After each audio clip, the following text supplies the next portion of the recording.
இன்னைய நாளுக்கான 2வது ப்ரோமோ ரிலீஸ் பண்ணிட்டாங்க. அதாவது நீங்கள் ஒரு திரைப்படங்கள்லாம் பார்த்தீங்கன்னா, அந்த அமர காதல் காவியம் இருக்கு இல்லையா? அதாவது ஒரு காதலி ஒரு இடத்துல விட்டுட்டு காதலன் எங்கேயோ போயிருப்பாரு. அவர் மீண்டும் வருவதற்காக அந்த காதலி வந்து விழி மேலே வழி வைத்து காத்திருப்பாங்க. ஆனால் இவங்க வந்து காதலன் காதலி இல்லைல்ல, ஃப்ரெண்ட்ஸு அப்படிதானே? சரி. இனி இந்த மாதிரி கட்டிப்புடி காட்சிகளை வந்து நம்ம பிக் பாஸில் இந்த ஒரு வாரம் கண்டுகளித்து கொண்டிருப்போம். அரோராவுக்கு டோப்பமைன் வரும், என்ன வரும், அதெல்லாம் நம்ம பார்ப்போம். அவங்க வந்து டைமண்ட், ஐயோ பரிசுத்தமான ஒரு டைமண்டு. இப்போ வந்து துஷாருடைய அமித் உள்ள வராரு, ஒரு பையனும் கண்டுக்க மாட்டேங்கிறான். அப்படியே இவர் வராரு, ஹீரோ மாதிரி ஒரு இன்ட்ரோ கொடுக்குறாருங்க. அங்கே வந்து பொண்ணு வெக்கப்பட்டு நிற்கிது. இங்கே இந்த படம் பார்த்துருக்கீங்களா? 23ஆம் புலிகேசின்னு ஒரு படம் வந்திருக்குல்ல, அதில் வடிவேல் எது சொன்னாலும் 2 பேர் வந்து அப்படி புகழ்ந்து பாடுவானுங்க. இன்று முதல் அந்த மாதிரி பாடுற மாதிரியே இருக்குது. இவனுங்க 2 பேரும் ஃபைனலிஸ்டாங்க. ஐயோ ஏன்டா ஃபைனலிஸ்ட்டுக்குள்ள மரியாதையே போயிடுச்சு. ஏன்னா சிறிது ஒரு பாட்டை பாடி அப்படியே இவங்க வந்து மாமா வேலை பார்க்கும் அந்த காட்சிகளை தான் இந்த ப்ரோமோவில் பதிவு பண்ணியிருக்காங்க. இதில் இவ்வளோ கேவலமாக இல்லை, எனக்கு நான் கேட்குறேன், இவ்வளவு கேவலமாக இல்லை.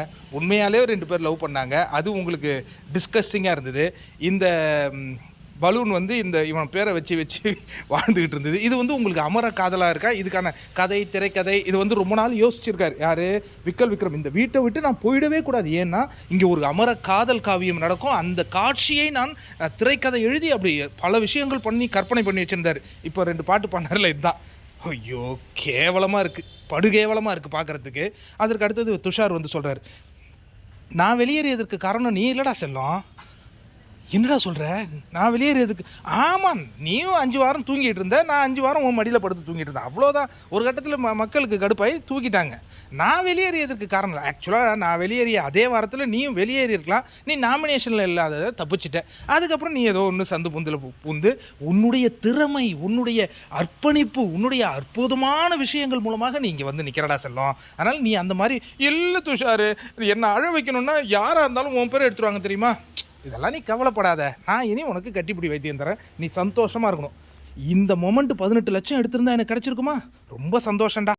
இனி துஷாரு, ஒவ்வொரு நொடியும் நான் இந்த மொமெண்ட்டை வந்து என்ஜாய் பண்ணிகிட்டே இருப்பேன். நீ எங்கேயும் போயிடக்கூடாது, யார்ட்டையும் போய் பேசக்கூடாது, எனக்கு இருக்கணும். நீ எப்போ ஃபஸ்ட்டு எப்படி இருந்தியோ அதே மாதிரி இருக்கணும்டா. அதுக்காகத்தாண்டா நான் வந்திருக்கிறேன், உன்னுடைய அடிமை நான். உனக்கு வந்து வெளியில் வந்து உன்னை தேவின்லாம் உங்கள் பிஆர் ஒர்க்கு காசு எவ்வளோடா கொடுத்தார்? ரொம்ப கொடுத்துருக்க போல இருக்கு, நிறைய கூறானுங்க.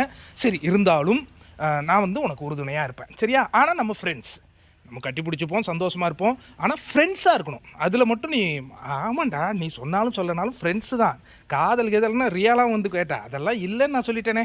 அதெல்லாம் இல்லை, நம்ம ஃப்ரெண்ட்ஸு சந்தோஷமாக இந்த ஒரு வாரத்தை போக்க போகிறோம். அற்புதம் பிக் பாஸ். எங்கள் தலைவி சந்தோஷமாக இருக்கணும், அதுதான் எங்களுக்கு முக்கியம். அற்புதம் பண்ணியிருக்கார் பிக் பாஸ்.